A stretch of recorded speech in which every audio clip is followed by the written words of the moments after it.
రికార్డులను సరిచేయడానికే సింగపూర్ పర్యటనకు వచ్చాను.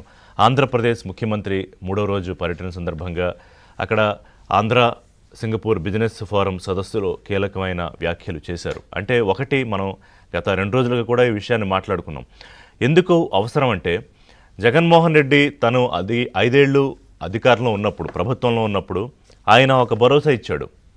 అదేం భరోసా అంటే పరిశ్రమలను ఆంధ్రప్రదేశ్ నుంచి పారిపోయేలా చేస్తా, రాజధానిని నాశనం చేస్తా, కొత్త వాళ్ళు ఎవరు కంపెనీలు పెట్టుకోకుండా చూసే బాధ్యత నాది, నా మంత్రులది, ఇతర దేశాలపై బురద జల్లుతా. ఎందుకంటే అమరావతి సంబంధించి సింగపూర్ చంద్రబాబు నాయుడు ప్రభుత్వంతో కలిసి పనిచేయాలని అనుకుంది కాబట్టి సింగపూర్ని అత్యంత అవినీతి దేశంగా ముద్ర వేస్తా. ఇది అప్పట్లో జగన్మోహన్ రెడ్డి చేసింది. డెఫినెట్గా కొంతవరకు అందులో సక్సెస్ అయ్యారు ఆయన. ఎందుకంటే కంపెనీలు తరలిపోయాయి, పక్క రాష్ట్రాలకు వెళ్ళిపోయాయి, కొత్త వాళ్ళు ఎవరు ధైర్యం చేసి పెట్టడానికి రాలేదు. కియా లాంటి దాన్ని అప్పుడు చంద్రబాబు నాయుడు తీసుకొస్తే అక్కడ ఎంపీలు వెళ్ళి వాళ్ళని బెదిరించిన పరిస్థితి. ఇవన్నీ చూశాక ఇంకా ఎక్కడో అక్కడ వ్యాపారం చేసుకుంటే చాలు, ఆంధ్రప్రదేశ్కి మాత్రం రాము అని లులు లాంటి కంపెనీల అధినేతలు చెప్పిన సందర్భాలు మనం చూసాం. ఇవాళ వాళ్ళందరూ తిరిగి మళ్ళీ ఆంధ్రప్రదేశ్లో వస్తున్నారు, ఎందుకంటే కూటమి ప్రభుత్వం అధికారంలోకి వచ్చింది కాబట్టి.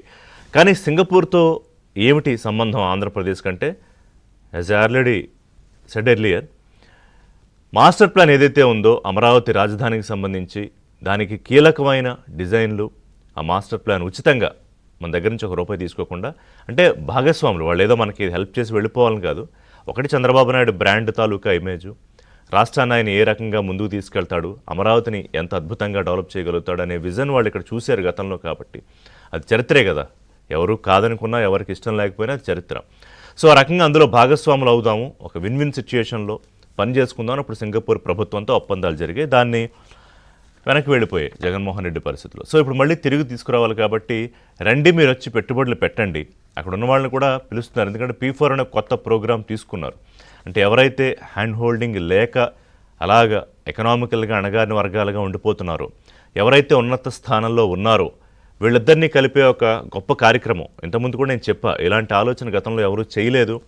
ఇది ఇప్పుడు అర్థం కాదు, కానీ దీని రిజల్ట్స్ వచ్చిన తర్వాత బహుశా 2 ఏళ్ళు, 3 ఏళ్ళు, 5 ఏళ్ళు లేదా 10 ఏళ్ళు, అప్పుడు దీని తాలూకా విశిష్టత ఏంటి, 10 ఏళ్లకు 5 ఏళ్లకు ముందే చంద్రబాబు నాయుడు ఈ ఆలోచన ఎందుకు చేశారనేది ఖచ్చితంగా అప్పుడైతే అర్థమవుతుంది. I'm sure about that.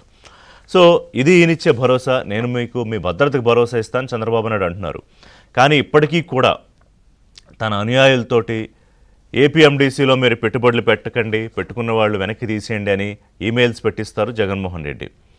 అంటే ఆయనకి ఎందుకు రాష్ట్రం అభివృద్ధి చెందకూడదు అనుకుంటాడు ఆయన, ఎందుకు పెట్టుబడులు రాకూడదు అనుకుంటాడు, ఉన్నవాళ్ళు ఎందుకు పారిపోవాలనుకుంటాడు అనేది నిజంగా $1 మిలియన్ క్వశ్చన్ అంటాం కదా, అంతకన్నా పెద్దది. అర్థం కాదు.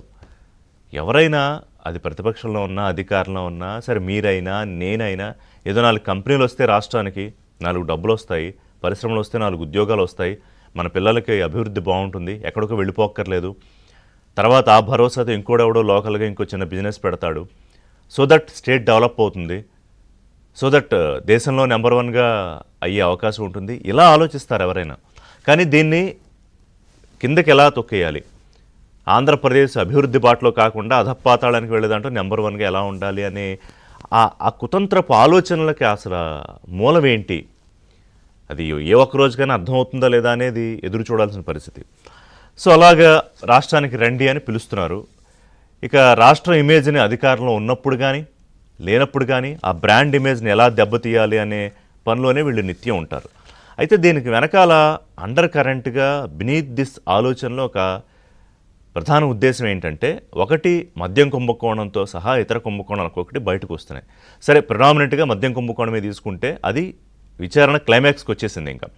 ఎందుకంటే రాజ్ కసిరెడ్డి దగ్గర నుంచి మిథున్ రెడ్డి అరెస్టుల వరకు మొత్తం తీస్తే అంతా సిట్ అధికారులు తవ్విన తర్వాత ఏంటంటే ఇక జగన్మోహన్ రెడ్డి మిగిలిన్నాడు. ఎందుకంటే ఈ మొత్తం డబ్బంతా తీసుకెళ్ళి అక్కడ తాడేపల్లి ప్యాలెస్కో, అక్కడి నుంచి బెంగళూరుకో, అక్కడి నుంచి హవాలాకో, ఎందుకంటే ఇందులో ఇన్వాల్వ్ అయిన ఒకటి కాదు, 1000 కోట్ల ముడుపులు, విదేశీ లింకులు, హవాలా లావాదేవీలు. అందుకే దీంట్లో ఈడీ కూడా అడుగుపెట్టింది విచారణలో కీలకంగా.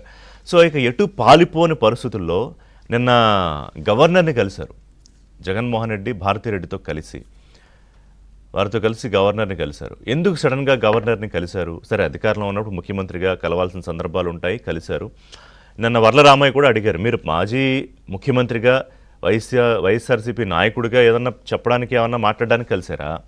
లేకపోతే ఇక ఎటు పాలుపోవట్లేదు, ఆ ఉచ్చు బిగుసుకుపోతోంది కాబట్టి మరి ఆ కేసుల కోసమో లేకపోతే బయట పాడేయాలనో లేదైనా ఏదో జరిగిపోతుందని అప్పట్లోనే నెల రోజులకే రాష్ట్రపతి దగ్గరికి రాష్ట్రపతి పాలన పెట్టాలని వెళ్ళారు కదా, అలా ఏమైనా కంప్లైంట్లు చెప్పడానికి వెళ్ళారా? ఏదో తేలాలి మరి, ఎందుకంటే ఆయన ఏం మాట్లాడలేదు బయటకు వచ్చి. సాధారణంగా ప్రశ్న అడ్రస్ చేస్తారు, ఇదిగో పలానా సందర్భం కోసం నేను గవర్నర్ని కలిశాను, పలానా వినతి చేశాము పలానా అని రిప్రజెంటేషన్ ఇస్తే ఎవరన్నా మాట్లాడతారు కదా. ప్రస్తుతం మరి ఆయన ఏం మాట్లాడలేదు.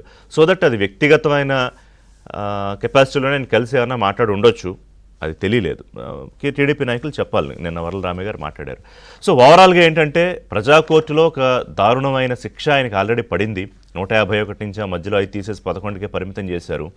ఇక ఈ మద్యం కుంభకోణాలు చివరి దశకు వచ్చేసాయి. అలాగే తాజాగా విశాఖలో కూడా భారీ భూ కుంభకోణాలు, భూ కబ్జాల ఆ ఉదంతాలు కూడా, ఆ వ్యవహారాలు కూడా బయటకు వస్తున్నాయి. ఇంతకుముందే మనం అనుకున్నట్టు వైన్ అయిపోయిన తర్వాత ఇటు మైనింగు, అలాగే ల్యాండు, శాండ్ ఇవన్నీ కూడా బయటకు వస్తున్న పరిస్థితుల్లో మరి ఏదైనా ప్రయత్నం చేస్తున్నారేమో జగన్మోహన్ రెడ్డి. రాజకీయంగా పార్టీ నిలబడాలి, రేపు ఏదో చేసి అధికారంలోకి రావడం మాట కల్లే, ఆ విషయం ఆయనకి తెలుసు.